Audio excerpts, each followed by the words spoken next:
Markose Indian നേവിയുടെ commando wing ആണ്.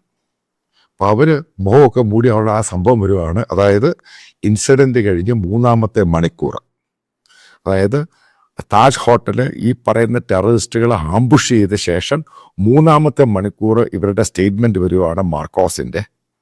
അവർ പറയുകയാണ് അവർ അത് സാനിറ്റൈസ് ചെയ്തു, അതായത് ന്യൂട്രലൈസ് ചെയ്ത് മുഴുവൻ ടെററിസ്റ്റുകളെ.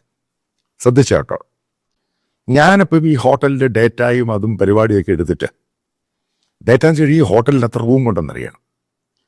ഇതിൻ്റെ കാരണം നമ്മളിപ്പോൾ അവിടെ പോയി അറിയാൻ പറ്റും. നമ്മുടെ റിപ്പോർട്ടർ അവിടുന്ന് വർളിയിൽ നിന്ന് ഇങ്ങോട്ട് വരുന്നേ ഉള്ളൂ, അന്ന് അവിടെ ക്യാമ്പുണ്ട്.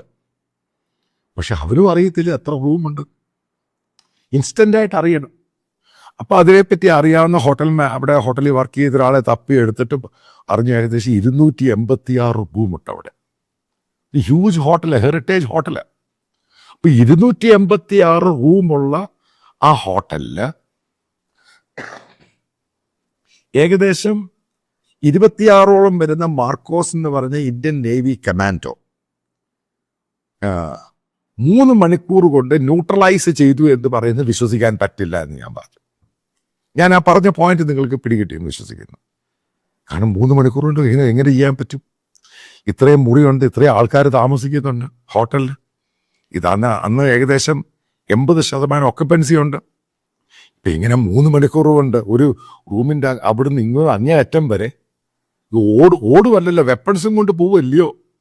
ഇപ്പം ഇത്രയും പെട്ടെന്ന് അതിൻ്റെ എത്ര ഭീകരന്മാരുണ്ട്, ഇവരെ എങ്ങനെ ന്യൂട്രലൈസ് ചെയ്തെന്ന് പറയാൻ പറ്റും? ഇതൊരു കോമൺ സെൻസ് ക്വസ്റ്റ്യനാണ്. പെട്ടെന്ന് ഇന്ത്യൻ ചാനലെല്ലാം പറയും. അപ്പം ഞാൻ പറഞ്ഞു ഇത് റോങ് ഇൻഫർമേഷനാണ്.